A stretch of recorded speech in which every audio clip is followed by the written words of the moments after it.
Shalom Israel, grace and blessings from God, the Father of our Lord Jesus Christ be unto you. All praises to the Most High. We made it another week learning the Word.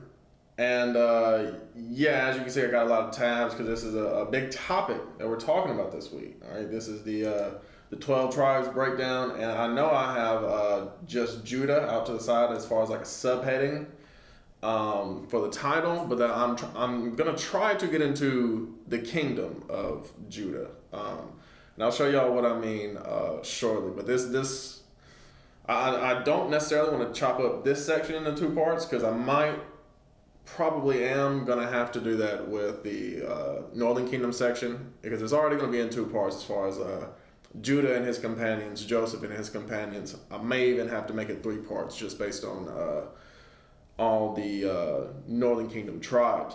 But I'm trying to get Judah, Benjamin, and Levi into one class. So without any further ado, let me just check and make sure everything is functioning properly. And yeah, that menorah looks right. It looks crooked from my end, but as long as y'all can see it, it's all good. All right, so are we live on YouTube? We should be. Where are we at? Y'all can see it, it's all good. All right, so are we live on YouTube? We should be. Okay, all praises to the Most High. We are live on YouTube. Let me check Facebook as well. We appear to be live on Facebook. How are we doing? And yeah, that menorah looks right. It looks crooked from my end, but as long as y'all can see it, it's all good. All right, so little delay on Facebook. That's to be expected at this point, I suppose. So, without any further ado, and I already said that, but let me go ahead and bring this down, and we can go ahead and get started. Bring it down to about right there, because it's a lot of reading of history and things like that this week. A lot of outside sources. Of course, we use the Bible as the foundation. Christ is our foundation. But, if we can find other things to justify the Bible, then all praises to the Most High. In 2 Timothy 2:15, as we start every week, study to show thyself approved unto God, a workman that needeth not to be ashamed, rightly dividing the word of truth. So that's what we want to do, especially this week. We'll really show about studying, the importance of studying, understanding this history and how it coincides with prophecy. All right, that we may rightly divide the word of truth. All right, so let's go ahead and get started with Genesis 49. Genesis 49 and Deuteronomy 33 are going to be the main chapters that we deal with this week. All right, Genesis 49, I'm going to start with verse 1. And Jacob called unto his sons and said, gather yourselves together, that I may tell you that which shall befall you in the last days. Right? So Jacob is talking to his sons, but really talking about his sons' descendants. All right? He's given prophecy about what would happen to his sons' descendants in the last days. All right? In the last days. So similar in Deuteronomy 33, starting with verse 1. It says, and this is the blessing wherewith Moses, the man of God, blessed the children of Israel before his death. All right. And I'll go ahead and read through verse 5. And he said, the Lord came from Sinai and rose up from Seir unto them. He shined forth from Mount Paran, and he came with 10,000s of saints from his right hand when a fiery law for them. Yea, he loved the people. All his saints are in thy hand. They sat down at thy feet. Every one shall receive of thy words. Moses commanded us a law, even the inheritance of the congregation of Jacob. Right? So the laws are the inheritance of the congregation of Jacob. And he was king in Jeshurun.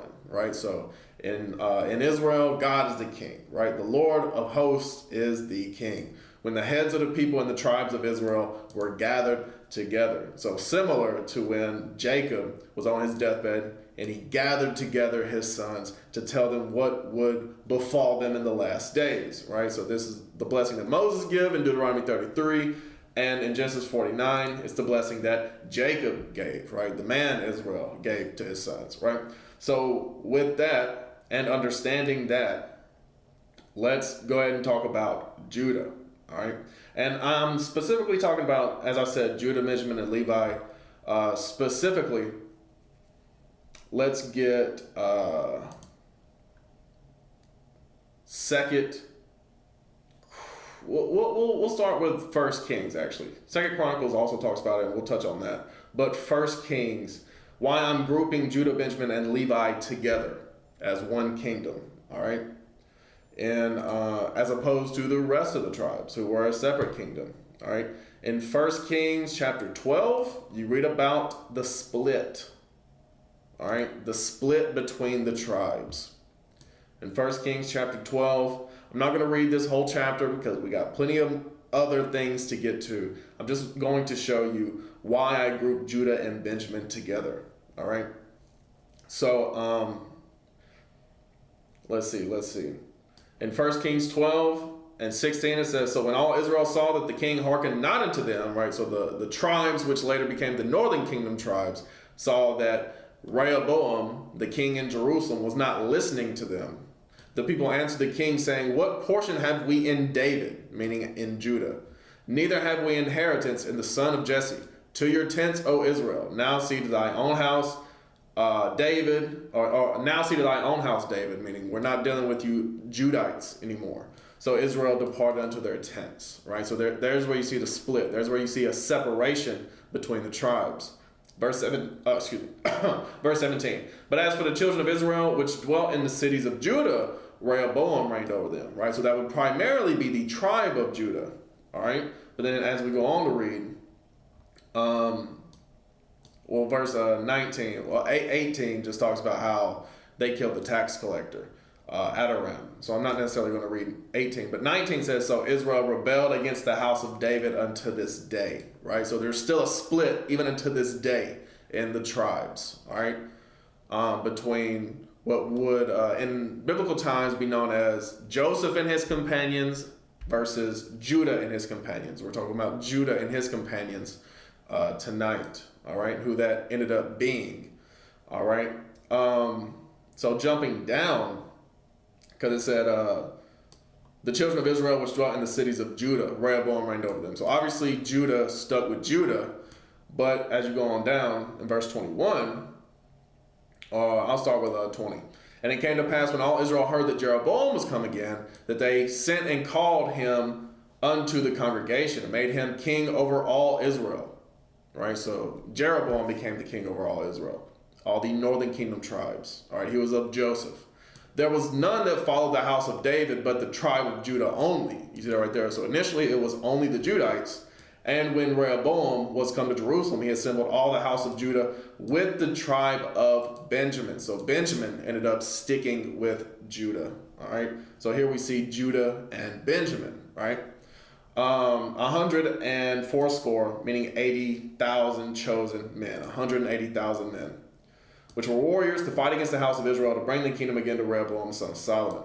Then it goes on to say, but the word of God came unto Shemaiah, the man of God, saying, speaking to Rehoboam, son of Solomon, king of Judah, and on all the house of Judah, and Benjamin, and to the remnant of the people, right? So there were even some northern kingdom tribes who either lived in Jerusalem or were living in cities of Judah. They stuck to Judah, but most of the northern kingdom tribes separated from the Judites, all right? Thus said the Lord, ye shall not go up nor fight against your brethren, the children of Israel.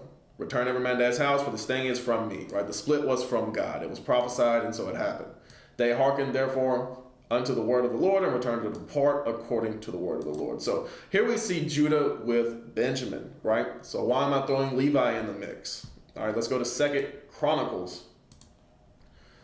2 Chronicles, what is it, verse, or rather chapter 11, I think it is, when it talks about Rehoboam's reign.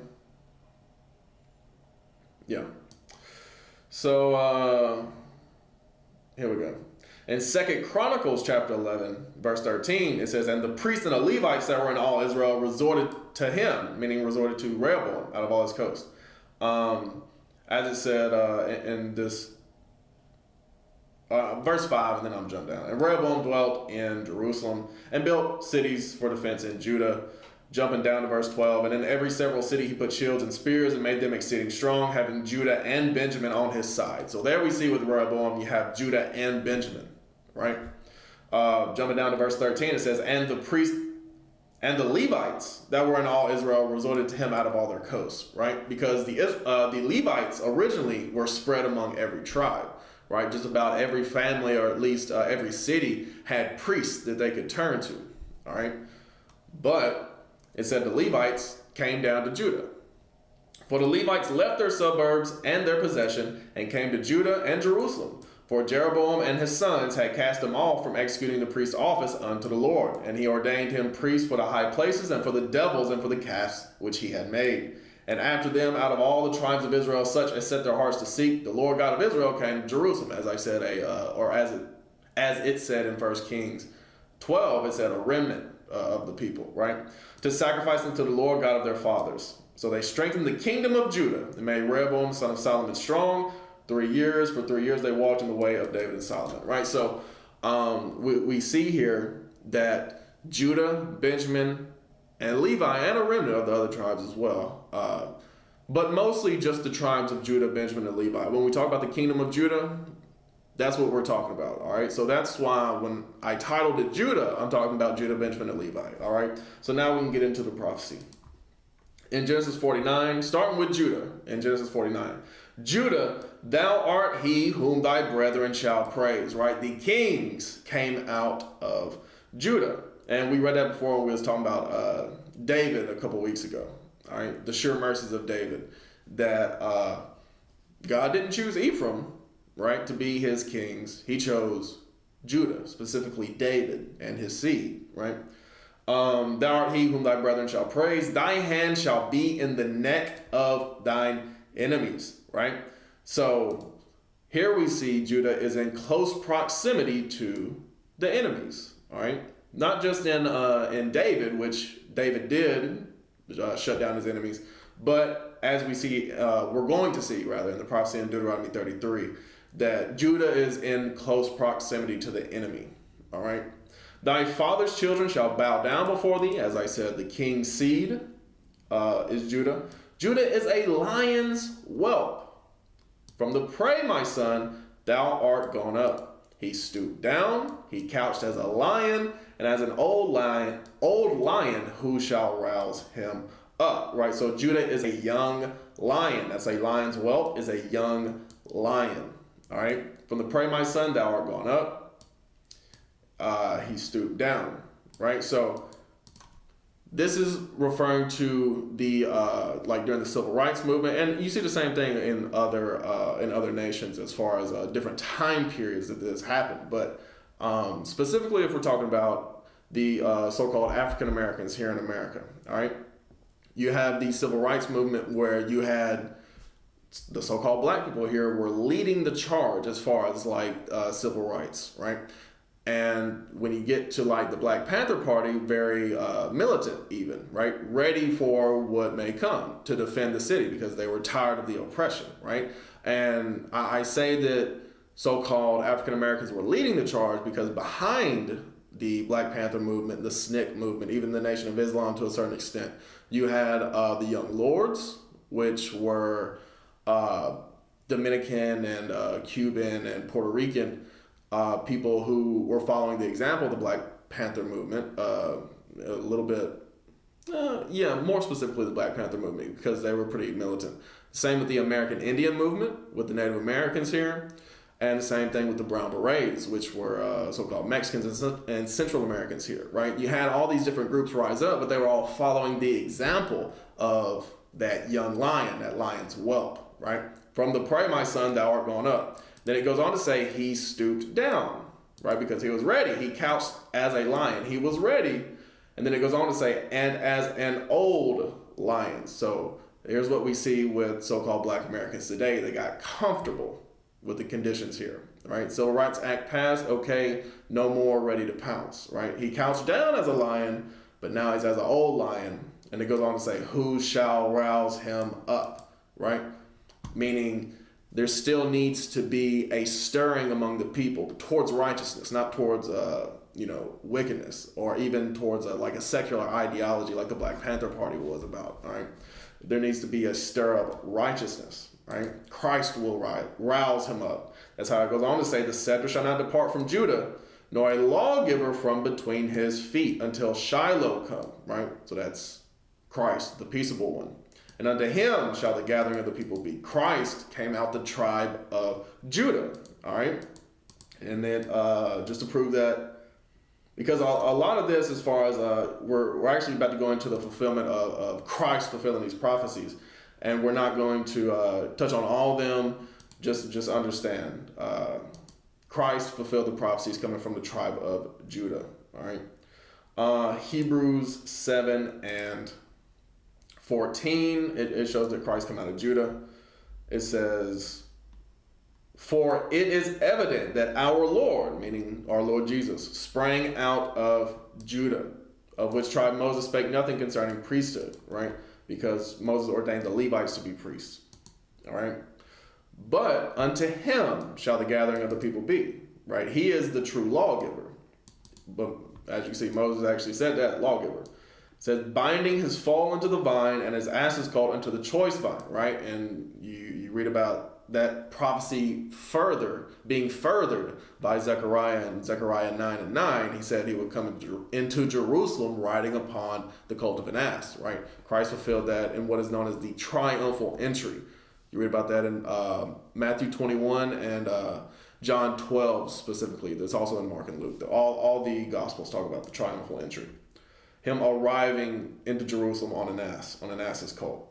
He washed his garments in wine and his clothes in the blood of grapes. That hasn't been fulfilled yet. All right. You read about that prophecy because it hadn't been fulfilled yet, but it's a prophecy in Isaiah 63 and in Revelation 19. It talks about when Christ returns, how he's going to judge the earth. And in Isaiah 63, specifically Edom. All right. His eyes shall be red with wine and his teeth white with milk. All right. Wine as in, again, the wine press, Isaiah 63 and Revelation 19, the judgment, right? His teeth white with milk as in the word of God was in his mouth, all right? 1 Peter 2 and 2 says the sincere milk of the word. But going back to the part about thy hand shall be in the neck of thine enemies, all right? In Deuteronomy 33, it says, where are we at? Verse 7. And this is the blessing of Judah. He said, hear, Lord, the voice of Judah, and bring him unto his people. All right, so the first people to bring out the word as far as concerning the Israelites came out of the United States of America from so-called African Americans. All right, they were the first to teach of the two kingdoms. All right, saying that the indigenous, so-called indigenous Native Americans were Israelites, as well as the so-called blacks here that was shipped all around the world in slavery, right? They were the first people to bring this out, all right? Bring him unto his people. Let his hands be sufficient for him. Why? Because Lord knows they ain't get no kind of reparations, right? Even the so-called First Nations or Native Americans got at least like reservations, which is, like getting your house stolen from you, saying you can live in a closet. But still, though, that's at least something. All right, got the casinos and stuff. That's at least something. Most people don't see the benefits from that, but again, that's at least something. All right, the blessing from Judah is, or for Judah, because it's about to go on and say, "Be thou a help to him from his enemies." Right, because the enemy has been here oppressing Judah more than anyone else. All right, that's why the blessing is let his hands be sufficient for him. Right, he got to pull himself up by his own bootstraps. Right, but just to show you further with that prophecy of thy hand shall be in the neck of thy enemies, and be thou a help to him from his enemies. Right, because is God not going to help all the tribes from their enemies? Of course. Right? But specifically, look at Judah because he is in closer proximity to his enemies than anyone else. Right? in Malachi, not in Malachi, in Zechariah 2. Zechariah 2. Let's get that real quick. About being in close proximity to the enemies. All right, in Zechariah 2 and verse 6 and 7. It says, Ho, ho, come forth and flee from the land of the north, meaning North America, saith the Lord. For I have spread you abroad as the four winds of the heaven, saith the Lord. But again, the Lord spread his people to the four corners of the earth. But he's specifically saying the land of the north, flee as in like spiritually flee, right? As Revelation 18 say, be not partakers of her sins, right? Flee mentally. You can flee literally if you want to as well. I mean, I'm not saying you got to stay here. But verse 7 says, Deliver thyself, O Zion, that dwellest with the daughter of Babylon, right? Because this here in America is Babylon the Great. And as it said there, the daughter of Zion is dwelling with the daughter of Babylon, all right? Daughter of Zion as in the inhabitants of Jerusalem, all right? That's Zion is Jerusalem. But the daughter of Babylon, I just want to show real quick. According to prophecy, the daughter of Babylon, not the literal daughter of Babylon, but the spiritual daughter of Babylon, all right? Not ancient Babylon, but Babylon the Great, all right? In Psalms 137. And of course, you talk about Babylon the Great in Revelation. But in Psalms 137, it tells you who this people would be, all right? Psalm 137 says, and verse 7, it says, Remember, O Lord, the children of Edom in the day of Jerusalem, who said, race it, even to the foundation thereof, right? So the children of Edom were intending on destroying Jerusalem. Not only the first time they cheered on the Babylonians as they were doing it. That's why they're called the daughter of Babylon. But the second time Jerusalem was destroyed was at the hands of the Romans, Edomites, all right? O daughter of Babylon, who art to be destroyed, right? The children of Edom art to be destroyed. Again, you read Revelation 18, talks about the destruction of Babylon the Great, talks about the destruction of America. Happy shall he be that rewarded thee as thou hast served us, right? They're going to get a judgment, they're going to get a penalty, all right? So in Zechariah 2, when it says, Deliver thyself, O Zion, that dwellest with the daughter of Babylon, it gives more specificities, all right, to what Genesis 49 says as far as like thy hand shall be in the neck of thy enemies. And what Deuteronomy 33 says when Moses is asking the Lord to be a help to Judah from his enemies, right? Not only does it specify which of the children of Zion, but it also specifies which enemies, all right? So that's how you can identify where Judah is through, okay, where is the daughter of Babylon oppressing, where are they stationed, right? Where are they oppressing a black or brown people, right? And that would be here in America, right? So the so-called African Americans over here would be Judah, all right? And I got this here as far as the, I want y'all to be able to see this full thing. The 12 tribes over here in the West, and I also have 12 tribes in the East as well. So I'm going to be talking about both viewing, and let me zoom out a little so y'all can see this. 75%, yeah. Lord's will, y'all be able to see that right there. All right. So yeah, in 12 tribes in the West, so-called African Americans. All right, and over here in America, that's the Judites. And then, and I meant to look up something specifically on the Australian Aborigines, because they're Judites as well. They've just been mixed with the heathen a little bit more. And with all the tribes that are over there in the East, since they're dwelling over there in the East where there's more people, they've been mixed with a lot of different people, a lot more people. That's why you see such variation with the appearance of the Australian Aborigines, right? Like some are black, but some are brown, right? And they have varying hair textures. Whereas most of the so-called African Americans here have really only ever mixed with like the Canaanites that were in Africa, and the Edomites that are here in America. It's usually the case. So there's the 12 tribes in the East. If you want a screenshot or whatever you need to do, you can. Let me just make sure that I'm kind of in the way of it. Let me see. Let me just pull myself down a little bit. Yeah. So that's good. So that's the 12 tribes in the East.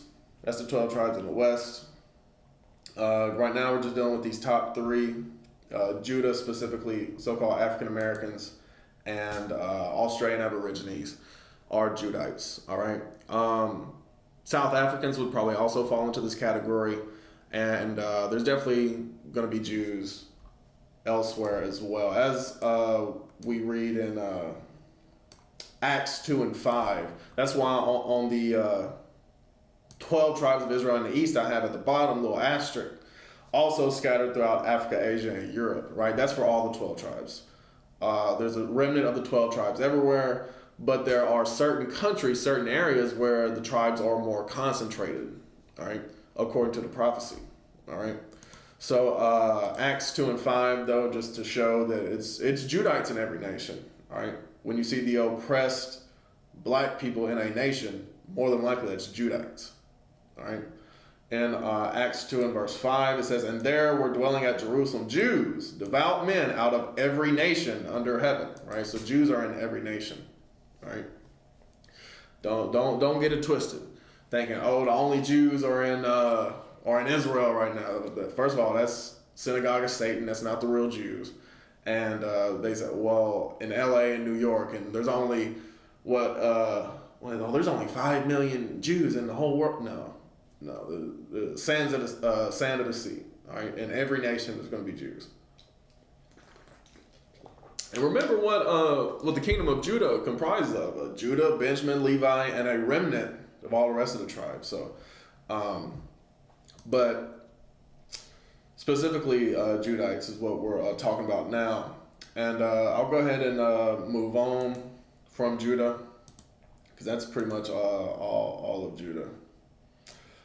Just understand that Christ came from Judah, and I wonder if I should get this now, because I do have some stuff from a book that I want to bring out. Let's go ahead and bring that out, because you may be wondering like how Jews ended up in Africa, right? Because a lot of people come up with like dumb theories on TikTok that like slave ships never happened. Of course, slave ships happened, got people from the west coast of Africa and brought them to America. All right. So how did Jews end up in West Africa and Africa in general? All right. This is a book called "From Babylon to Timbuktu" by Rudolph R. Windsor. The subheading of this book is "A History of Ancient Black Races, Including the Black Hebrews." All right. So Rudolph R. Windsor, Dr. Rudolph R. Windsor. I'm not going to pretend like he's unbiased. I believe he came out of a commandment keeper congregation in New York.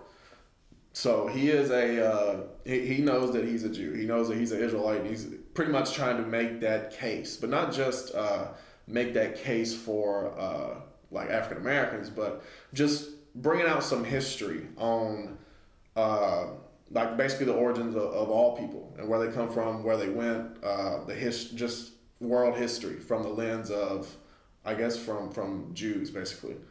So I'm going to start with page 80, 83?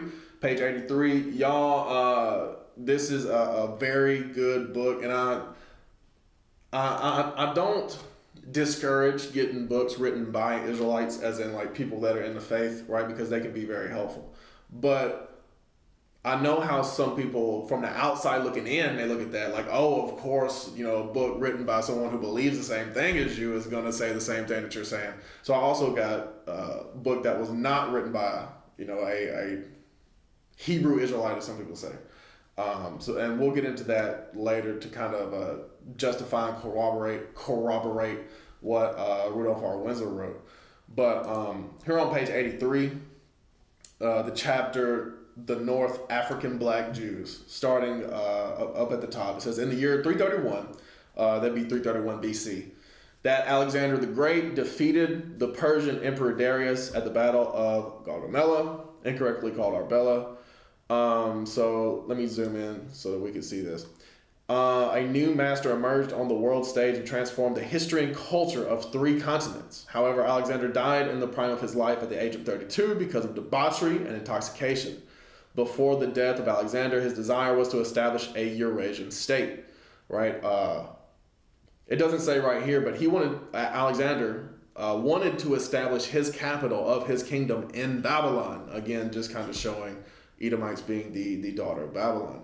But as you can see, I wrote out here to the side 1 Maccabees 1 because 1 Maccabees 1 goes into all of this. All right. His scheme was to amalgamate the Greeks with the Asians. This was implemented by the widespread marriage of his troops with the colored women of the East. Most of his troops remained in the subjugated countries and became absorbed into the native population, right? So that's why when you see like Arabs and people of the Middle East, a lot of them look whitish and, like kind of light brown. Right, but if you actually go to that region and you meet people in the region, not just people that you see in the media or like prominent figures, a lot of them are going to be a lot darker than what you're used to seeing, right? Like there's a lot of like black Arabs that people don't look at, and I'm not talking about like black people mixed among the Arabs or Jews that live in these countries. There are that as well, but I mean like the real Arabs that are very dark skinned, and they really don't show that often, but. A lot of them are lightened up because of Alexander and the Greeks mixing with the people of the regions. All right. Most of his troops remained in the subjugated countries and became absorbed into the native population. And you still see some groups of Greek descendants among those people groups today. After the death of Alexander, his vast empire was divided among his generals. And again, 1 Maccabees 1 goes into all this. Ptolemy received Egypt and Seleucus received Asia. As time elapsed, there was constant war between these 2 dynasties. By the year 198 BC, the descendants of General Seleucus had their capital in Syria, just north of Palestine. In this same year, the Seleucid dynasty in Syria compelled Egypt to give up Palestine, the land of the Jews, right? So when the Greeks divided up the different territories that were conquered by Alexander, they had originally slotted the land of Israel with Egypt because it was so connected to it, like quite literally and physically. But during these Seleucid wars, it got switched and transferred through, as it says right here, being compelled by the Seleucid dynasty compelled the Ptolemaic dynasty to make it a part of Syria or like the Middle East, right? So it was always kind of a dispute since the time of the Greeks whether or not the land of Israel was a part of Africa or a part of the Middle East, all right? To give up Palestine to the land of the Jews, the king of Syria at this time was Antiochus III. When Antiochus IV, that would be Antiochus Epiphanes, surnamed Epiphanes, again, 1 Maccabees 1 goes into all this, usurped the throne in Syria from 175 to 163 BC. He entertained the thought of uniting Alexander's empire. This meant the conquest of Egypt. However, the province that bordered on Egypt was Palestine, which stood in his way. At this time, the Jews would not accept Greek culture. Nevertheless, Antiochus was determined to Hellenize the Jews, right? Now I wrote out here 2 Maccabees 6, and that's what 2 Maccabees 6 goes into. The army of Antiochus marched into Palestine to support Menelaus, the leader of the pro-Syrian army. As a result, many Jews were killed. Others escaped to the hills and to Egypt, right? So we see there Jews fleeing into Egypt, fleeing into Africa for safety, all right, from Greeks at this time. Only those Jews that supported Antiochus' policies remained in Jerusalem. An edict was promulgated interdicting the observance of the holy days, the Sabbath, and circumcision. A statue of Jupiter was erected in the holy temple above the altar. And again, 2 Maccabees 6 goes into this. 1 Maccabees 1 goes into this.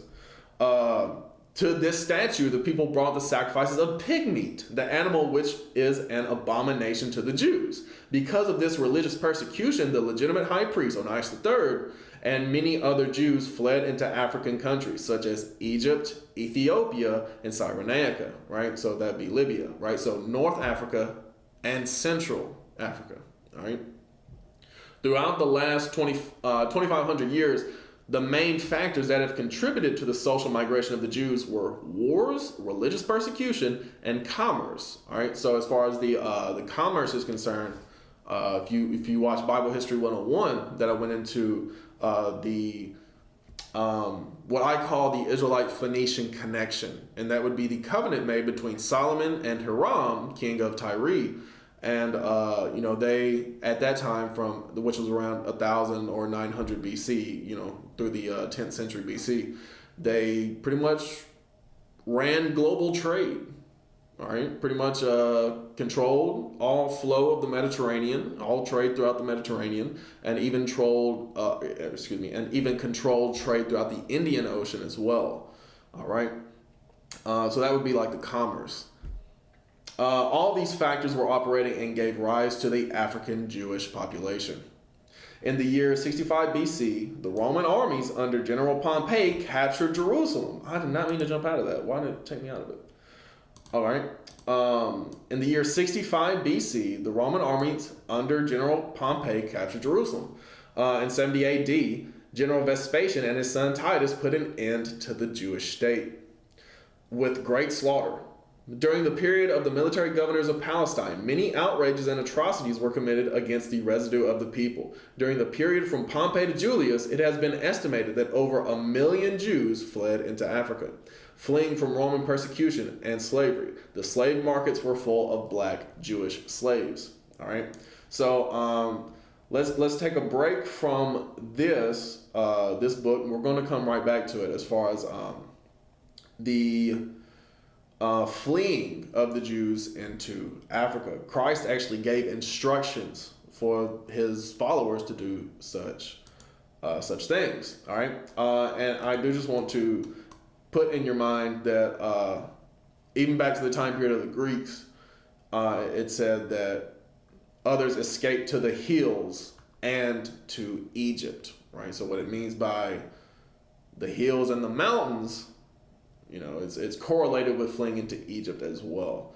All right, so let's read that in Luke 21. What Christ tells his followers to do whenever Rome would inevitably come to Jerusalem to destroy it. In Luke 21, Christ gives instructions here.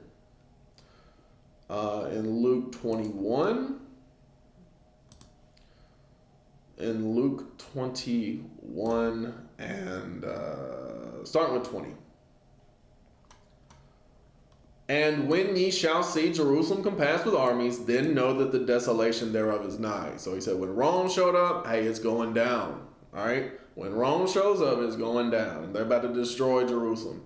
Then let them which are in Judea flee to the mountains. All right? So as we just read as far as like the hills and Egypt, that's what Christ was saying. Hey, flee to the nearest hills and on into Egypt to outrun these Romans. All right, and let them which are in the midst of it depart out. Leave the city, leave Jerusalem, and let not them that are in the countries enter thereinto, because everybody would show up to Jerusalem for the feast, because that was the commandment. He said, hey, you got to worship God in spirit and in truth. You can't come back to Jerusalem because Rome will be controlling it. For these be the days of vengeance, that all things which are written may be fulfilled. And that's exactly what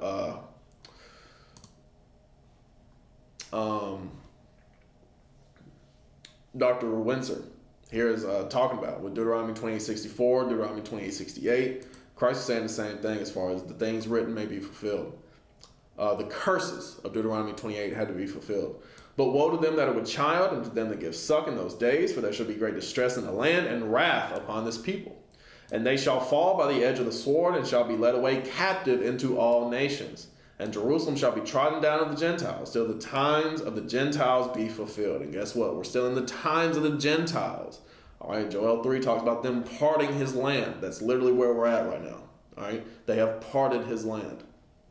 All right, so going back to from Babylon to Timbuktu, he references Deuteronomy 28:64, and the Lord shall scatter thee among all people, from the one end of the earth even unto the other, and there thou shalt serve other gods, which neither thou nor thy fathers have known, even wood and stone. And then he goes on to explain this prophecy and all the residue of the prophecies contained in Deuteronomy 28 from 15 to 68 befell the black Jews after they disobeyed the laws of God. And we actually read in during Christ's day, he was weeping over Jerusalem. When was this? Was it chapter 19 or chapter 20? When here in the book of Luke, when he was weeping over Jerusalem because they rejected his sayings. Where is it at? I believe it might be Luke 19. Luke 19, I believe, is also talking about the triumphal entry. Is that Luke 19? Yeah, the triumphal entry. That's what they call it, as far as riding into Jerusalem on an ass. Yeah, so here we go in Luke 21. It says, and when he was come near, he beheld the city and wept over it, right? So when he was coming to Jerusalem, he started crying, saying, if thou had known, even thou, at least in this thy day, the things which belong unto thy peace, but now they are hid from thine eyes. For the days shall come upon thee that thine enemies shall cast a trench about thee, and compass thee round, and keep thee in on every side, and shall lay thee even with the ground, and thy children within thee. And they shall not leave in thee one stone upon another, because thou knowest not the time of thy visitation. You see it right there. So he said, look, hey, I wish y'all would have received me. I wish y'all would have understood what I was trying to tell you. Maybe the Lord would have had mercy on this city, because now he's just going to destroy it because y'all didn't receive Christ, right? So that's the same thing that Dr. Windsor here is saying, as far as all the curses of Deuteronomy 28 befell the black Jews after they disobeyed the laws of God. All right. Many nations transported the Jews into slavery, and the sons of Israel transmigrated to every continent. The Jewish philosopher Philo, about 40 BC to 40 AD, who lived in Alexandria, Egypt, right? So even this Jewish philosopher Philo, he lived in Africa. He lived in Alexandria, Egypt. Said that 1 million Jews resided in Libya and Egypt from the Katabathmos to the borders of Ethiopia, right? So even deeper into Africa than, just North Africa.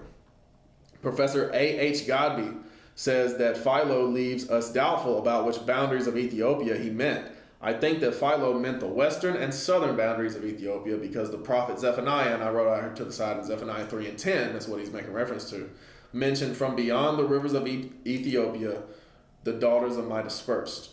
All right? Right, so beyond the rivers of Ethiopia. The rivers of Ethiopia, first of all, the Nile is the main river that flows through Ethiopia. And that branches off, going to the Horn and to Central, and even on into like Central Africa, right? There was a period over 600 years between Zephaniah and Philo, and considering the new waves of immigrants coming into Africa, they had 600 years to penetrate toward all the borders of Ethiopia. E. Schurer wrote that Hebrewism was detectable by its inscriptions from the Egyptian border westward across North Africa to Mauritania. You see that right there. So we see that it's not just in like one location in Africa. It's stretched all the way across the continent where all the Jews went. And I actually have a map here, and it's kind of I'm not even gonna lie to you, it's kind of like unreadable, the words that are on it, just because like the font and how small they are and all that kind of stuff. But the map does demonstrate pretty well the different locations of Jews around Africa. And this is Godby that he keeps referencing, I assume. I said A.H. Godby.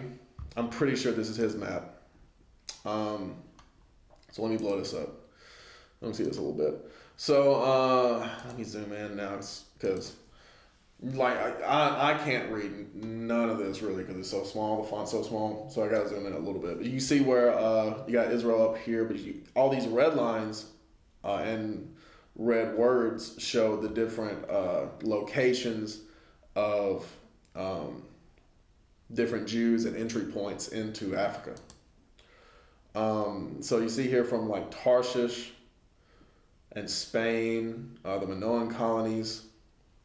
Then you go on down because that's like all like Carthage and Carthaginian, and even over into Mauritania type area.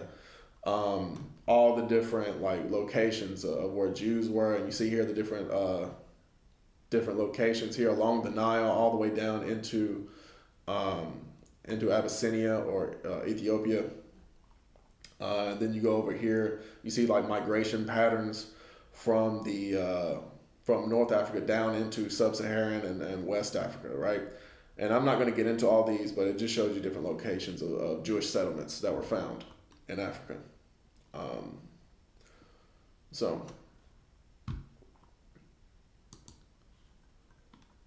it says A.H. Godby says Jerome from 340 to 420 A.D., one of the four doctors of the church, right, Saint Jerome, wrote that the Jews were spread from the western extremity of Mauritania to India, right? So all the way from Mauritania, like West Africa, all the way to India is where the Jews were.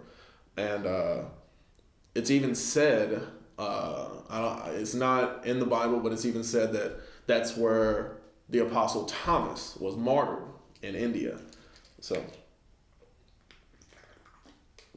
and you do have the Siddis over there. So they're more than likely some Jews in India. And I guess they're in Pakistan as well. Now, ancient Mauritania included part of the territory on the Atlantic Ocean. Morocco and part of modern Algeria, right? So ancient Mauritania is not the same as like the modern borders. It's a little bigger. It is certain that the Jews had migrated all across North Africa by the 2nd century. Some scholars fix the date earlier than this, right? So it just depends on who you're talking to and what you're talking about as far as like the times that all the Jews were across North Africa. And I'm pretty sure, if I remember correctly, Dr. Windsor does make the point in this book that like Carthage, and pretty much all Phoenician territories were inhabited by Jews as well, which would make sense going back to the Israelite Phoenician connection, as I like to call it, with their ships of Tarshish, or should I say Solomon's ships of Tarshish, which were inhabited, or rather I should say manned, by both Jews and Phoenicians. Israelites and Phoenicians, I should say, not just Jews. The Greek historian and geographer Strabo. Do I want to continue? Yeah, I'll finish this paragraph, and I think that's where I end this section of the book. The Greek historian and geographer Strabo from 63 BC to 24 AD said concerning the Jews of Cyrene in Libya, "Now these Jews already have gotten into all cities, and it is hard to find a place in the habitable earth that has not admitted this tribe of men and is not possessed by it." You see that right there. So in every nation, as we read in the scripture. "And it has come to pass that Egypt and Cyrene, as having the same governors, and a great many other nations imitate their way of living, maintained great bodies of these Jews in a peculiar manner, privileged status." Right. So all throughout the Middle Ages, and even before then, Jews were living.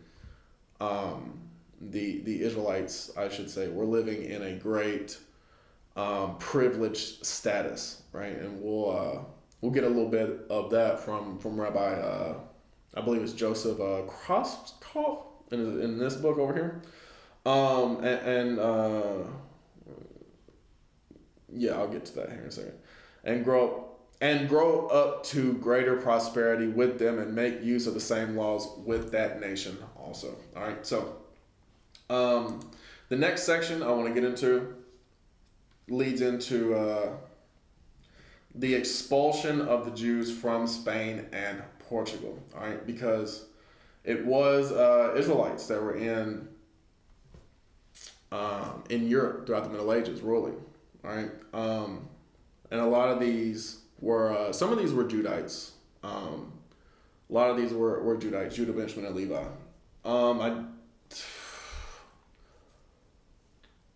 I'm just kind of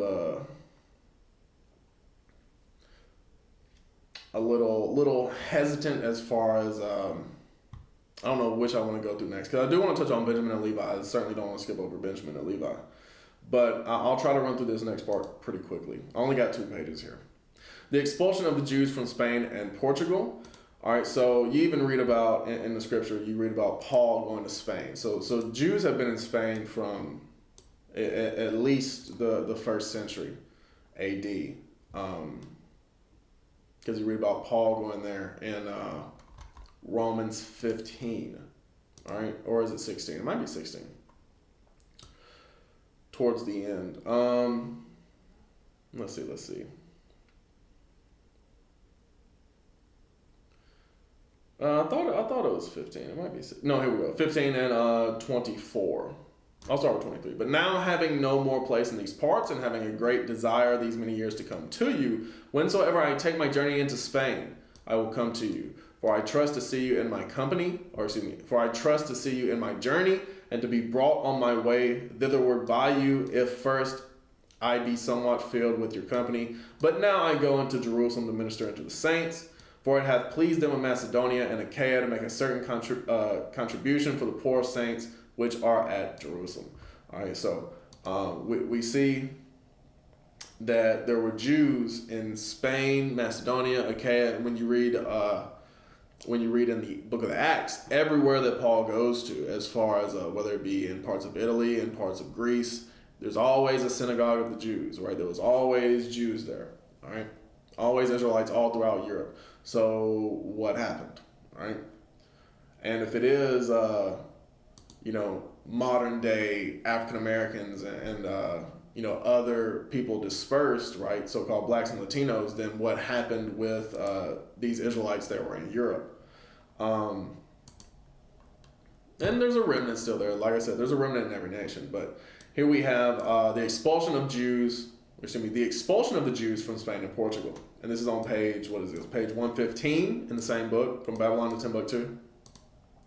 It was AD 1492, January 2nd, when the Moorish stronghold of Granada surrendered to the armies of King Ferdinand and Queen Isabella, right? Because some people talk about the Moors and whatnot. The Moors were just Islamic Israelites, right? It was black people, but they were Islamic.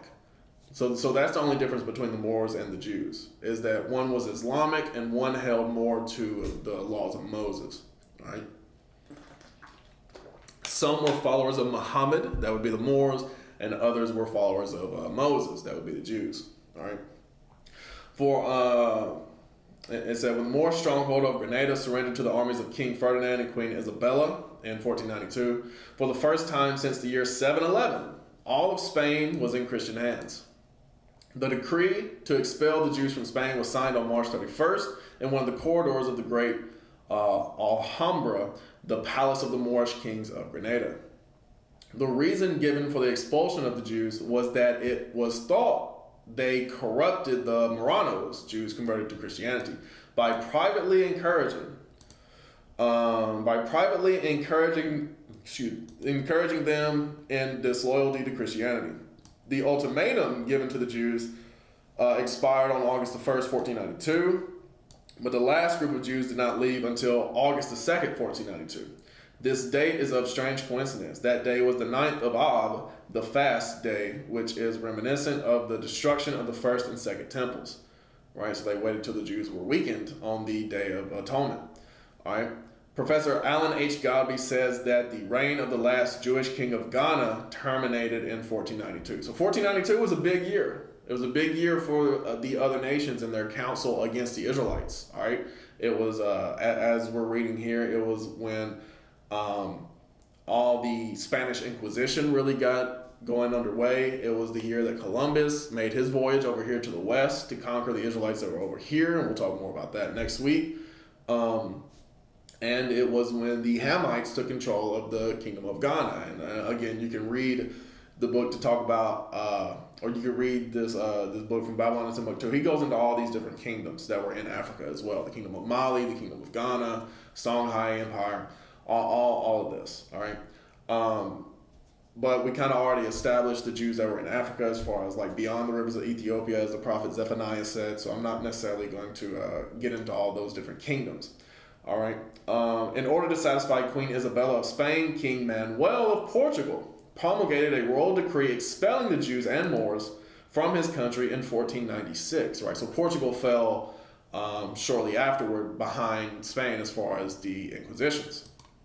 And it says the Jews who were expelled from Spain and Portugal were scattered throughout the Mediterranean coast. It is estimated that over 100,000 Jews departed from Spain and Portugal during the persecutions and the expulsion. Some of these Jews went to Northern Europe, right? Like for example, King James was one of the Jews of the seed of David. He was like one of the last one of the last black Jew kings in Europe. All right, it was actually his son Charles II who was the last in England. But yeah, all this is history that they don't talk about. But some of these more northern places in Europe fell later than like Spain, for example. As we read, it was the late 1400s, early 1500s when Esau came back into power in Spain. So Jews departed from Spain and Portugal during the persecutions and the expulsion. Some of these Jews went to Northern Europe, Italy, and Turkey, but most of them went to Muslim countries of Northern and Western Africa. These black Jews would naturally go to African countries, most of all because of less persecution, and they could disguise themselves easily among blacks. All right. Then he goes on to describe here Elwes. I don't know how to pronounce that name. Elwes gives a graphic description of the Portuguese Jew. Baruch Spinoza, middle-sized, good-featured, skin somewhat black curly hair, long eyebrows of the same color, so that one might know by his looks that he was a descendant from the Portuguese Jews. Right? So you may hear this and think, well, yeah, of course, Rudolf R. Windsor describes the Jews that way, which he's citing all sources here. But you may say, of course, he's going to say that. When you have this other book here, though, the Jews and Moors in Spain by Rabbi Joseph Krauskopf. Let me go ahead and look that up. So you know who Joseph I can't even pronounce his name, it's so German. Krauskopf. This is what he looks like. Like he is an Ashkenazim, Ashkenazi Jew. All right, he's these people who were in the Holocaust and whatnot. These aren't Israelites, but this is a white Jewish person. This is not someone who's trying to push black Israelism. All right, this is somebody who wrote a book though. It's called The Jews and Moors in Spain. All right, just to show you that this is history. This is not something that Rudolf R. Windsor is making up. This isn't something that black Israelites make up. This is history. All right. So this is the first page, and this whole book, and I'm kind of skipping through this. This whole book, "The Jews and Moors in Spain" by Joseph Krauskopf. Like I said, I can't even pronounce his name because it's got so many German syllables in it. All right. It said to the members of the congregation B'nai Yehuda of Kansas City, Missouri. In this preface, it says, this volume is a reprint of newspaper reports of a series of lectures delivered by the author from the pulpit of congregation B'nai Yehuda in Kansas City, Missouri during the fall and winter of 1885 and 1886. So this book is comprised of lectures that white Jewish people were giving, or I should specifically say this Joseph Krauskopf was giving to other white Jews in Missouri in the late 1800s, right? So this is before black people could even go in the same places white people was, right? So that's what this book is made of, all right? These lectures that he was giving, right? Specifically, those lectures were written down and printed in newspapers, and then that's what this book came from, all right? So let's see. Let me go to the next page, because the people of that congregation are pretty much requesting this book to be written and made. So the following are two of many letters addressed to the author requesting him to have his lectures on the Jews and Moors in Spain published in book form. So that's what the preface is about. I'm not concerned with the preface. So maybe just a little here and there in the preface. Let's see. It says, "It is the purpose of Rabbi Kroskov to have his letters issued in book form. They will make an attractive volume and will no doubt be widely read. Rabbi Kroskov is a graphic writer, and his lectures upon the Jew and Moor in Spain are a series of historical occurrences related in a manner that serves to chain the reader's attention. Old world scenes are accurately and vividly described. The reader is taken through all the struggles, the defeats and triumphs of the Jews, their arts, their industry, their upright dealings, and their steadfast adherence to their religion through trials and persecutions are related with the proud belief that they were God's chosen people, working out their destiny according to his will." Right? So again, I'm not going to pretend that this is an unbiased work. Obviously, it's biased toward the Jews throughout history. Right? What he's saying but not saying in all of this, though, is that, you know, it was changed. Who were called the Jews was changed at some point. But he's about to describe what the Jews looked like at that time, and it is not what he looks like. All right? Let's see. The lecture started with the Jews as he found them, a prosperous community in southwestern Europe, busily engaged in transforming Spain into a granary and garden spot of Europe, respected by their heathen neighbors, happy and contented. Then he passed on to the period of persecution in the 6th century, when Christianity of a somewhat forcible nature attempted the conversion of the Jews by persecution, when many were massacred and others driven into exile. Then came the Arab invasion, and during the period of Mohammedan supremacy, the Jews were again allowed to live in peace and the exercise of their own religious rights. For 8 centuries, the Jews and the Moors worked side by side, and the once downtrodden people rose to affluence and high position. You see that right there? So again, the Moors and the Jews, why they lived side by side, even though some were Islamic and some were, you know, followers of Moses, is because they were the same people. And really at this time, the Christians were the same people as well. It's just that the Christians were pagan. And so they were doing a whole bunch of evil stuff. And we talked about that before, as far as the, in this book right here, the 2 Babylons. That was all that pagan Christianity that we talked about when they persecuted the real followers of Christ. That was Israelites. Those pagan, wicked Israelites were persecuting the real followers of God. All right. And it just so happened that the Moors, who were Islamic Jews, they were more sympathetic to the followers of Moses than they were their enemies, which were, you know, pagan Christians.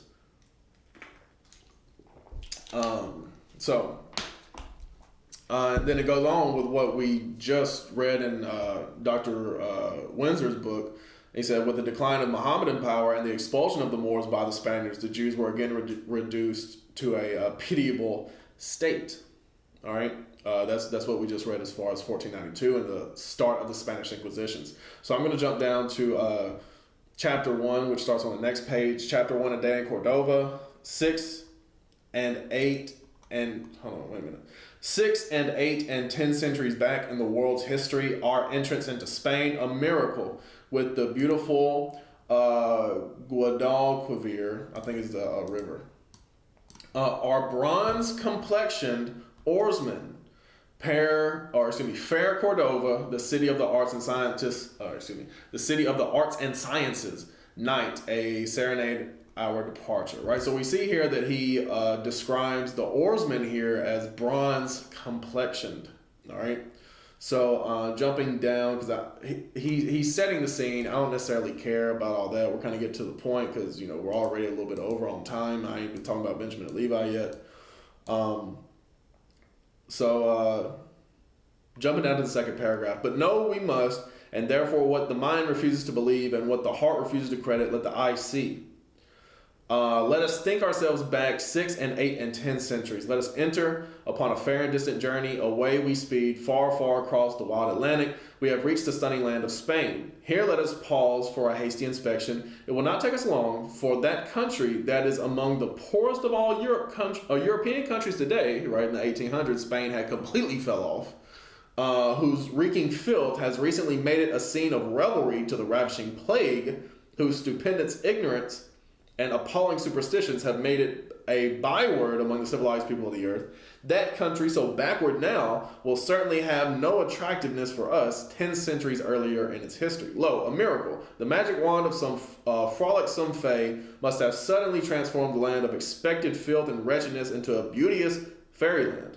Amidst rapturous admiration of the indescribable beauties which meet our gaze everywhere, we glide upon the placid surface of the Guadalquivir, in which a wondrously clear blue sky glasses itself, and splendorous palaces and gorgeous parks are reflected. So you see, he's very vibrant with his language, very vivid with his language. We have entered beautiful Andalusia, right, a part of Spain. We glide along the southern declivity of the Sierra Morena. Suddenly there breaks upon our view a scene of beauty that mocks every attempt at description. We ask our black-eyed, bronze-complexioned, and proud-featured oarsman for the name of that magnificent city that lies stretched for miles along the right bank. He understands us not. We address him in French, in German, in Greek, in Latin. No answer, right? So you may think this bronze-complexioned oarsman, or maybe he's an African Moor, right? We are at our wits' end. We must know. So we seek recourse as our last resort, our mother tongue, the language of the Hebrews. And his face brightens. And his, let's see, what do you say? And his tongue is loosened. And in accents of melodious and pure as it must have been spoken by David himself. When he sang to his harp the words of his own heaven-inspired psalms, he makes reply, "What ye behold, ye strangers, is the city of Cordova, the government seat of the valiant and chivalrous and scholarly and liberal and art-loving Caliph Abderrahman III." Right? So we see here, and just in case y'all don't know what bronze looks like, let me look up bronze real quick, because some people get real simple. All right, images. So here you see bronze. It's different shades of brown. All right, some looks more yellow. Some looks darker brown, but different shades of brown is what bronze looks like, all right? We see here gold is more yellow, silver is more gray. Bronze here, obviously, is different shades of brown, all right? The same as you see in America among so-called black people. Because a lot of people think that light-skinned people are just because you mix with some white people. Yeah, in some cases, for sure. But some light-skinned people just were shipped over here from Europe. All right, they've only ever mixed with other black people here, and they're still light skinned because they're just a descendant of some of the slaves who were brought from Europe. All right. Anyway, so you see, let me look up Krauskopf again. So y'all see, does this guy look like he's bronze complected? No, he does not. All right, he's of the Ashkenazim. All right, he's not. He's not the Jews that it was talking about in Spain at that time, all right? So, from there, finally we can get to talking into Benjamin and Levi. Because that was really just Judah, but really the kingdom of Judah as well, all right? So let's talk real quick about Benjamin. I'll close with Levi. So let's talk about Benjamin. He said in Genesis 49, he said, "Benjamin shall raven as a wolf, In the morning he shall devour the prey, and at night he shall divide the spoil." All right? So that's what he said concerning Benjamin. Raven as a wolf. In the morning he shall devour the prey, and at night he shall divide the spoil. In Deuteronomy 33, he also said concerning Benjamin, "The beloved of the Lord shall dwell in safety by him, and the Lord shall cover him all the day long, and he shall dwell between his shoulders." Right? So these are two different prophecies. Let's deal with Genesis 49 first. Benjamin shall raven as a wolf. In the morning he shall devour the prey, and at night he shall divide the spoil. So, in Genesis 49 is going into the history of the Jamaican Maroons. All right? The Jamaican Maroons. All right? These were people who fought against the British, fought against the oppressors. All right?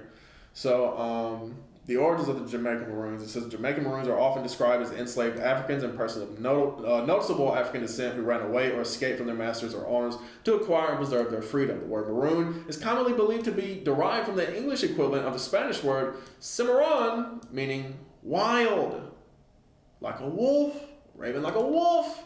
The origins of the Maroons date back to 1655, around the time when Tainos and Africans who were freed from Spanish took to remote parts of the island for refuge from the English invasion to establish settlements. From the second half of the 17th century to the mid-18th century, the Maroons developed into a formidable force that significantly challenged the system of enslavement imposed by the English. Though great controversy surrounded the terms of the treaties that they signed with the English, their role in undermining institutionalized slavery and cultural traditions are prominent parts of the history and heritage of Jamaica. So I'm not going to read all this because we've already went over on time, but I'm going to skip around just to the prominent parts so that you can see the prophecy being fulfilled. All right. So, talks about the English took possession of the island from the Spanish in 1655.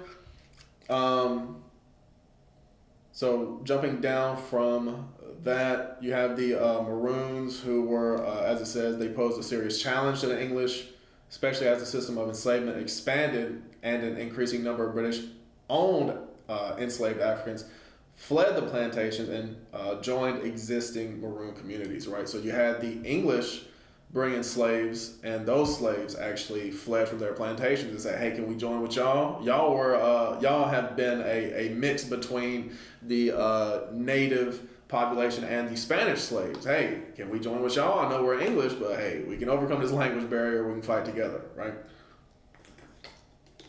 So, I'm going to read this next paragraph. The Maroons used various strategies to maintain their freedom and undermine the constant threat which the English posed. They would escape to mainly the cockpit country, that is, inaccessible and remote parts of the island where it was hilly and densely vegetated, and established communities, which were frequently disrupted by the English. Then it goes on to say the different types of Maroons. The Windward Maroons and the Leeward Maroons were eastward and westward, respectively. All right. So, jumping down to the next paragraph, it says, in fighting for and maintaining their freedom, both the Leeward and Windward Maroons displayed highly skillful tactics, which proved to be most challenging for the English, right? Raven as a wolf. In the day, what does it say? In the day they, in the morning he shall devour the prey. All right.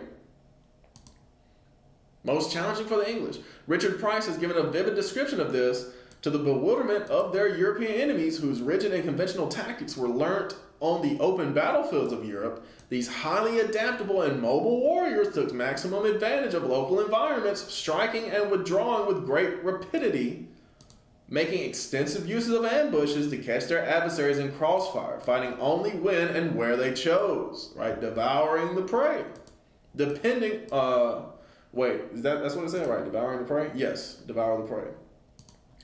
Depending on intelligence networks among non-Maroons, both slaves and white settlers, right? So, and these guerrilla warfare tactics, as they have become known throughout the times, were actually originally displayed, as far as I can tell, back with Abraham. He did exactly this thing, except he did it by night. But they were doing this, when and where they could. All right, it was mainly seen among Israelites, and we'll talk about Indian wars next week. So the Maroon War goes on to say, they fought with the British, they fought hard with the British, but eventually they ended up signing a treaty with them. All right. So let's see.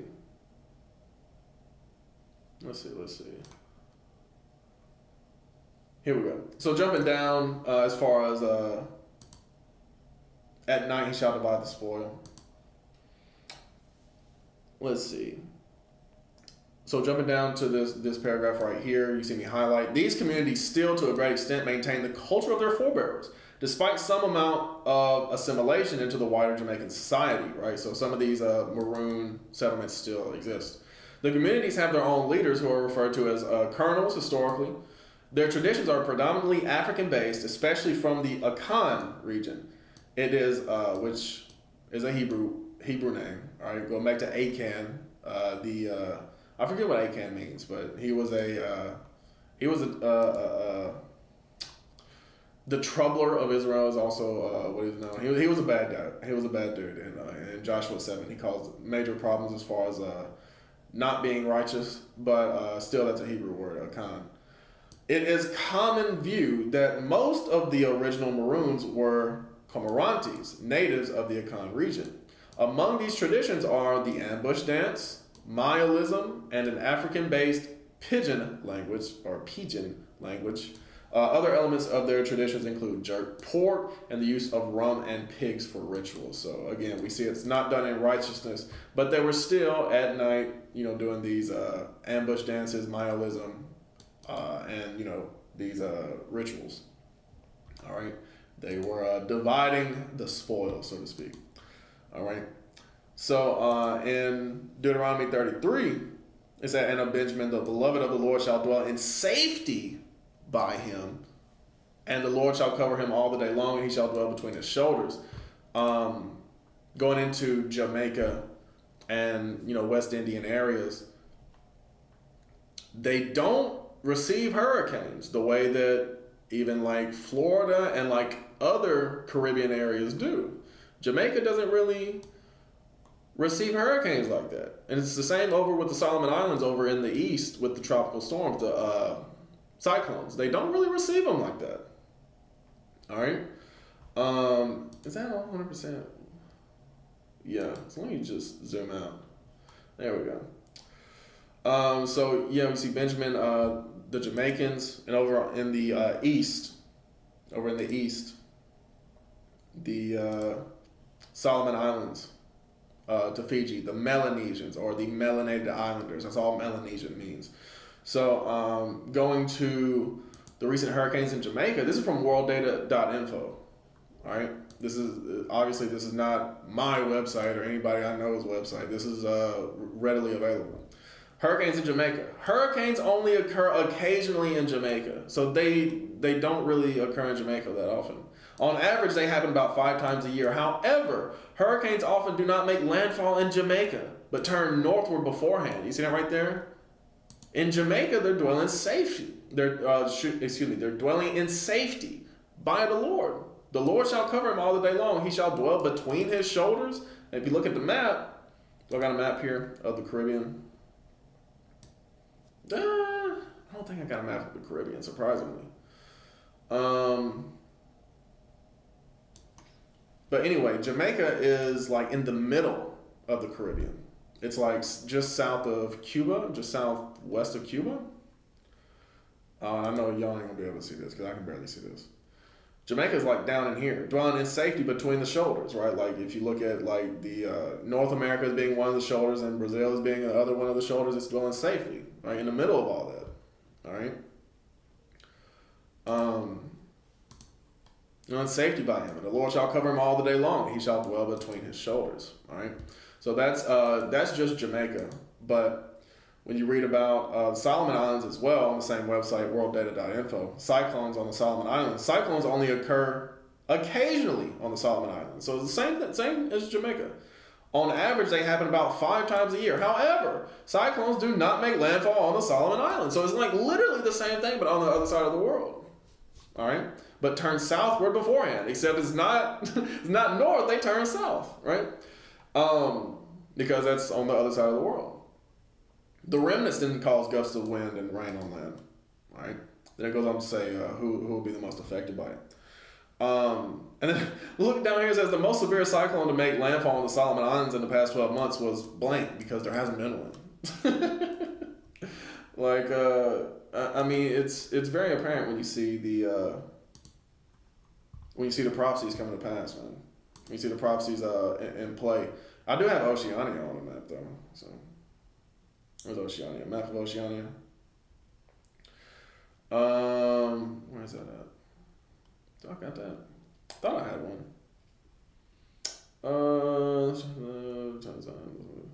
Y'all forgive me. I thought I had one of these. Yeah, Oceania map. There we go. I was looking right over it. So the Solomon Islands are over there east of Australia. Yeah, so the Solomon Islands are right here. Now I said all of Melanesia pretty much. So that includes like Vanuatu, like all these islands right here. And as you can see, if one of the shoulders is like New Zealand, another one of the shoulders being like Papua, like right in the middle is the Solomon Islands. All right, and Vanuatu and New Caledonia and all that. So that's the hurricanes in Jamaica and Solomon Islands, but also the Bahamas. Like they don't happen in the Bahamas at all either. Like the last big one was in 2019, and before that it goes on. What does it say? In 1932, 1933, which was more about Cuba than anything else. Andrew in 92, which hit Florida and New Orleans more than anything else. And then Hurricane Oscar in 2024. I looked at that. It was a Category 1, so it was like a storm. It wouldn't even really be considered a hurricane, really. So Benjamin, the West Indians in those islands in the Caribbean and even in the East, they aren't affected by these storms. They're dwelling safely, right? The Lord said He would dwell in safety, all right? Fulfilling that prophecy, all right? So from there, we can talk about Levi real quick before we head out. So concerning Levi in Genesis 49, and this kind of like will let us know about Simeon as well. In Genesis 49, in verse 5, it says, Simeon and Levi are brethren. Instruments of cruelty are in their habitations, right? So aren't all the tribes brothers? So why does it say Simeon and Levi are brethren? It's because they would dwell together, right? And it says instruments of cruelty are in their habitations. That would be your voodoo on the Haitian side, and that would be your Santeria on the Dominican side, all right? It said, O my soul, come not thou into their secret, unto their assembly, mine honor, be not thou united. That's why they're split right down the middle. They can't be united unless it's in righteousness. That's the only way they can be united. For in their anger they slew a man, and in their self-will they dig down a wall, right? The only way they're going to be united is with all the 12 tribes, right? Cursed be their anger, for it was fierce, and their wrath, for it was cruel. I will divide them in Jacob and scatter them in Israel, right? So that's what the Lord ended up doing as far as like, we read about that at the very beginning of the lesson. He put the Levites among all the tribes, right? Eventually the Levites were, kicked out as far as Jeroboam being wicked, but that's the role that God had for the Levites, right? Put them everywhere. Don't put them in one place where they can be united with Simeon. And when they are in one place, as it says, Simeon and Levi are brethren, be not thou united, right? So we see that with, I'll just show you on the 12 tribes charts, Levi being the Haitians and Simeon being the Dominicans. I'm surprised I don't have that on a map. Like, I should have a map of the Caribbean. Caribbean. How do you spell Caribbean? It's one R, two B's? Yeah. There we go. So, yeah, let's look at a map of the Caribbean. It might be up here with, because I got the Haitian Revolution pulled up. Is it? No map. But I'll get into that here in a second. As far as the prophecy in Deuteronomy 33 goes into the Haitian Revolution. Where's the map? Here we go. This will work. I don't know if y'all can see this, so I'll move over. So you see here with the DR and Haiti, it's divided, right? Split right down the middle. And we see that in history as well with, again, the Haitian Revolution. So let's read Deuteronomy 33 concerning Levi. Verse 8. And of Levi he said, let thy Thummim and thy Urim be with thy Holy One, whom thou did prove at Massah, and whom thou did strive with, and with whom thou did strive at the waters of Meribah. Right? So the high priest had the Urim and the Thummim. I don't know specifically what the Urim and the Thummim is. Similar to dice, where it's a probability thing. And he's saying, like, the Lord will be with you as far as, like, in the probability, right? You ask it a question, or you ask the Lord a question, you roll a Urim and Thummim to get an answer, right? So that's what the priest would do concerning Urim and Thummim. But he's saying the Levites don't be the priests, right? He's giving the Levites the blessings of priests. Who said unto his father and to his mother, I have not seen him, neither did he acknowledge his brethren, nor knew his own children, for they have observed thy word and kept thy covenant, right? So that was in, I believe it was Numbers 25, or was that Exodus 32? Might have been Exodus 32 when Moses said, who is for the Lord, right? When the people had made a golden calf, Moses had said, okay, who is for the Lord, and go and slay those who are not for the Lord. And the Levites stepped up. I can't remember if that was in Numbers 25 or if that was in Exodus 32. Might have been Exodus 32. Y'all give me a second. I ain't got to pull it up. Let's see. Okay, yeah, here we go. In Exodus 32 and verse 26. Then Moses stood in the gate of the camp and said, who is on the Lord's side? Let him come unto me. And all the sons of Levi gathered themselves together unto him. Right? So they said, look, we're not worshiping this golden calf. We're going to be on the side of the Lord. And he said unto them, thus said the Lord God of Israel, put every man his sword by his side, and go in out from the gate to gate throughout the camp, and slay every man his brother, and every man his companion, and every man his neighbor. And the children of Levi did according to the word of Moses. And there fell of the people that day about 3,000 men. For Moses had said, consecrate yourselves today to the Lord, even every man upon his son and upon his brother, that he may bestow upon you a blessing this day. Right? So that's what Moses is making reference to here. They went around killing the idolaters at that time. All right. Who said unto his father and to his mother, I have not seen him, neither did he acknowledge his brethren, nor knew his own children, for they have observed thy word and kept thy covenant. All right.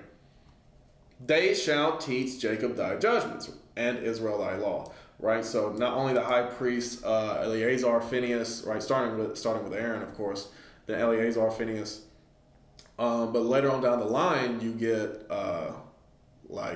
Jehoiada was a high priest during the time of I forget who it was, maybe it was Jotham, Joash.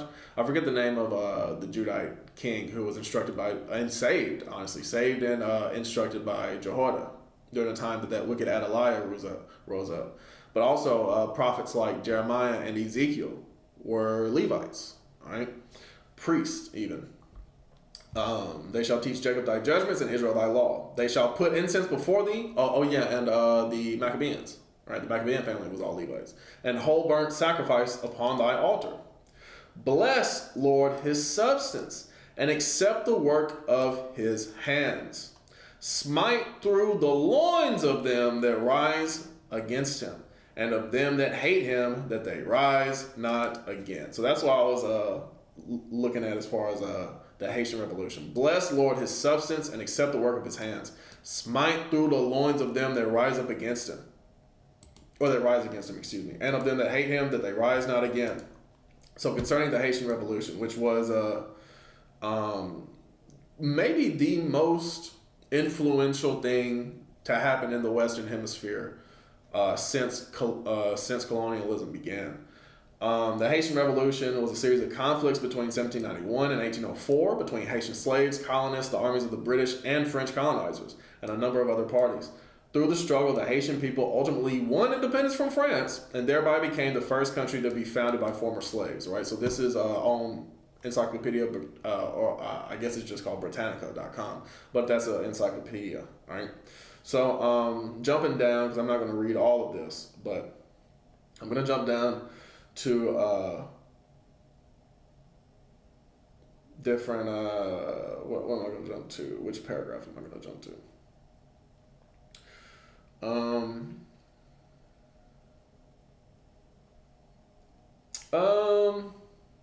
Just talking about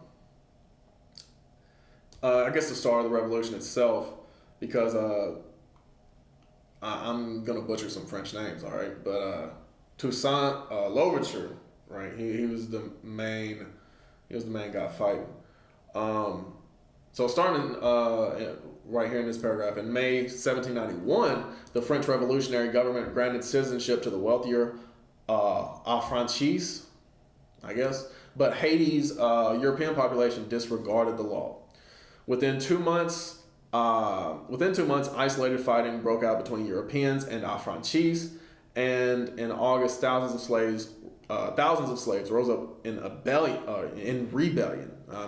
getting tired. You can tell I'm slurring my words a little. The Europeans attempted to appease the mulattoes in order to quell the slave revolt, and the French Assembly granted citizenship to all affranchis in April 1792. The country was torn by rival factions, some of which were supported by Spanish colonists in Santo Domingo on the eastern side of the island, which later became the Dominican Republic. Right, so there we begin to see a divide between the Dominican Republic and Haiti. Right, we may get into more of that next week as far as because it didn't stop there. Haiti tried to take over the whole island at one point, but then not only the European Spaniards on the side of what is now the DR, but also the people there, right, the natives, they were fighting against them. Which later became the Dominican Republic, or by British troops from Jamaica.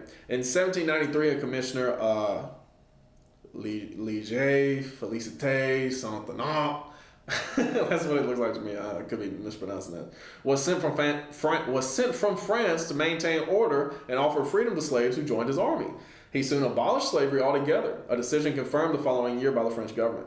In the late 1790s, Toussaint Louverture, a military leader and former slave, gained control of several areas and earned the initial support of French agents. He gave nominal allegiance to France while pursuing his own political and military designs. Right, he told France, "Hey, I'm on your side," but then he did his own thing, which included negotiating with the British. In January 1801, Toussaint conquered Santo Domingo, and in May of that year, he had himself named Governor General for life.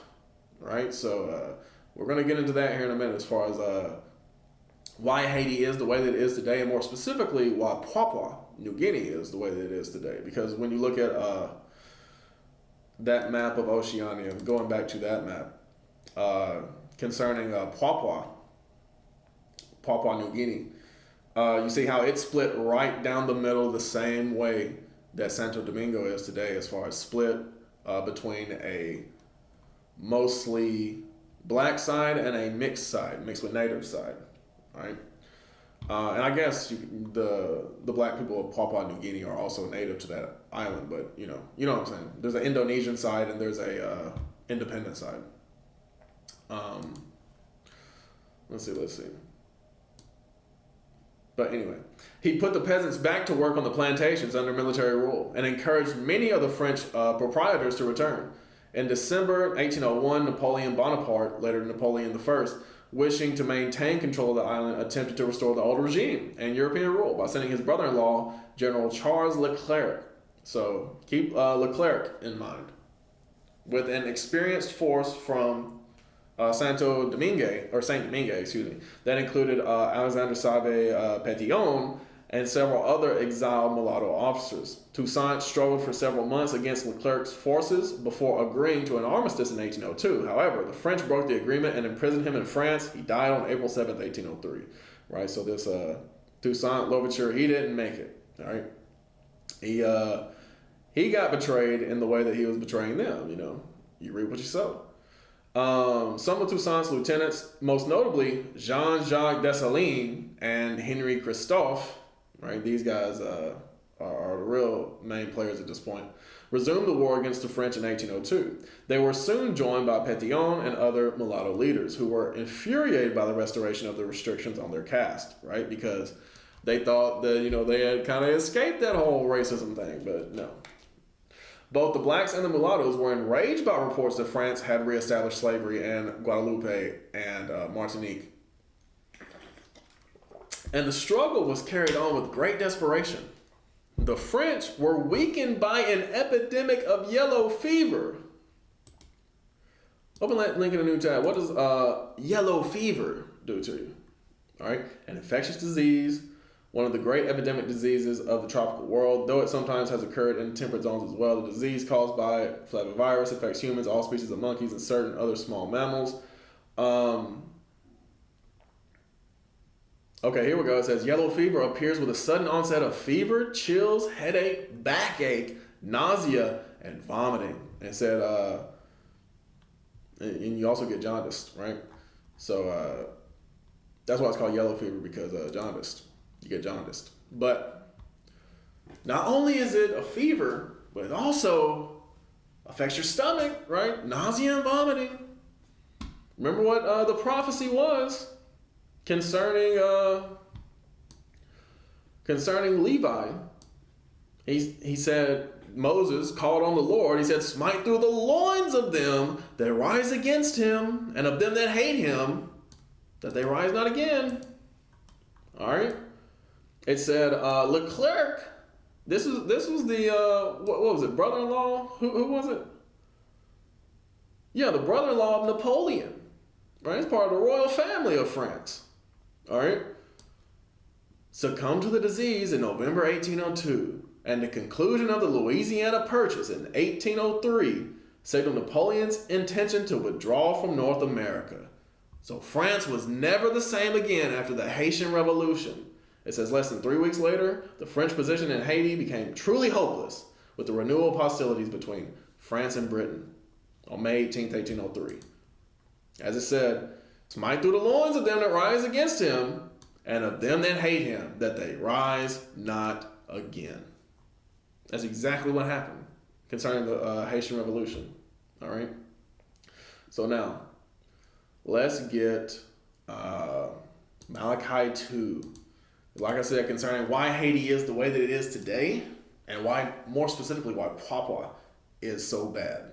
All right. Haiti's bad, but Papua is even lower, if you ask me. To be fair, though, I ain't been to either place. I'm just going off what I've read. And heard, I guess. So in Malachi 2, starting with 1, and now, O ye priests, this commandment is for you, the Levites, the priests, if ye will not hear, and if you will not lay it to heart, to give glory unto my name, saith the Lord of hosts, I will even send a curse upon you, and I will curse your blessings. Yea, I have cursed them already, because you do not lay it to heart. Right? So God said, I'm going to send these curses upon you. All right? Behold, I will corrupt your seed, and spread dung upon your faces, even the dung of your solemn feasts. And one shall take you away with it. Right? So he said, you're going to be corrupted.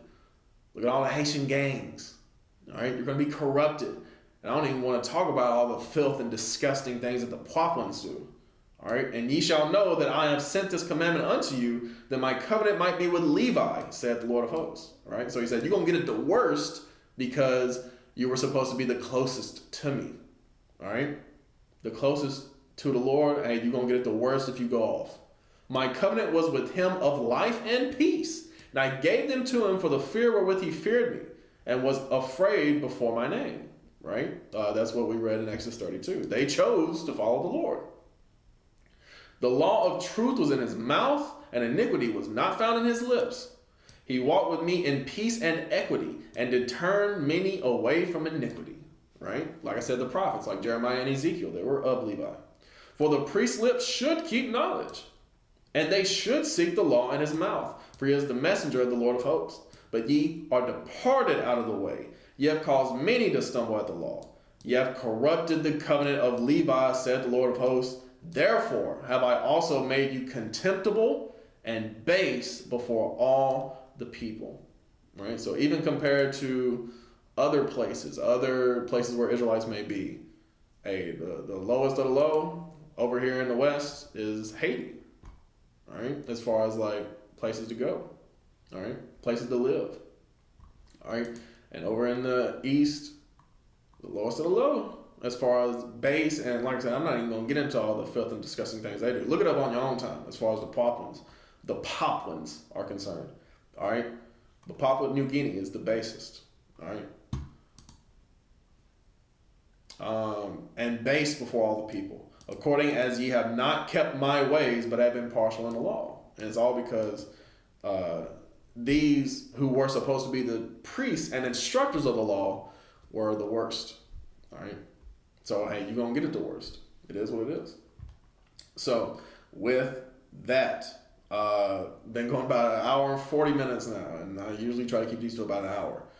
So, hope y'all learned something. I'm going to close it out with Mark 14, and I'm going to continue next week talking about Joseph and his companions as far as the Northern Kingdom is concerned. I might get it all within one lesson. I might not though. I might have to split that into two. Because this probably could have already been two, but I wanted to get it all into one as far as the kingdom of Judah. And really, I'm going more in depth than I have in times past, or even on this channel at all. I've never broke down the tribes like this. But this is still surface level. I'm still only touching surface level, right? Like, because I really do suggest you get the book From Babylon to Timbuktu. If you don't have it, add it to your bookshelf. It's a good read going into history. There are other books that I got in there concerning history of Africa and history of the Jews. Like Josephus goes into the history of the Jews up to his point, right? So yeah, there are many different books to get into, and even that book as far as the Jews and Moors of Spain. I just read the part about the appearance and the description of not only the land, but the people in it. The types of cities that were built and whatnot, and the so-called black and brown people that were the Jews living in that area at the time. But it goes into the history of like what happened between the Christians and the Jews and all that kind of good stuff. So that's a good book as well to pick up.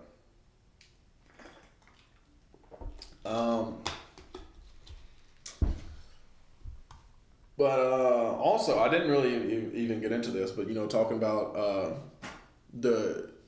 as Rudolph Windsor would refer to them as the Black Jews, and I have to keep referring to it as that, so you don't think Ashkenazim, right? You don't think of the people that's in Israel right now. But the Black Jews that were in Europe and their coats of arms. J.A. Rogers wrote a book called Nature Knows No Color Lines. Whenever he visited Europe and he saw the coats of arms that were over there, that it was it was black and brown people on the coats of arms. Just showing the history of the Jews ruling, the Israelites ruling in Europe throughout the Middle Ages, which of course is prophecy as well. But Mark 14, starting with verse 3. But being in Bethany, I'm going to go ahead and exit out of these, excuse me. But being in Bethany in the house of Simon the leper, as he sat at meat, there came a woman having an alabaster box of ointment of spikenard, very precious, and she brake the box and poured it on his head. And there were some that had indignation within themselves, saying, why was this waste of the ointment made? For it might have been sold for more than 300 pence, and have been given to the poor. And they murmured against her. And Jesus said, let her alone. Why trouble ye her? She hath wrought a good work on me.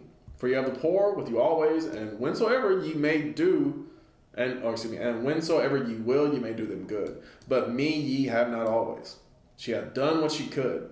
She has come beforehand to anoint my body to the burying. Verily I say unto you, wheresoever this gospel shall be preached throughout the whole world, this also that she hath done shall be spoken of for a memorial of her. So with that, hey, all praise to the Most High for that sister doing a wonderful thing for our Lord. But all praise to the Most High that we could, live another week learning the Word. And Lord's will, I'll be back with y'all next week to start talking about Joseph and his companions, because we pretty much established and proved, according to prophecy and according to history, who Judah, Benjamin, and Levi are. So we'll get into the other tribes next week as well. So with that, shalom, and let God be magnified.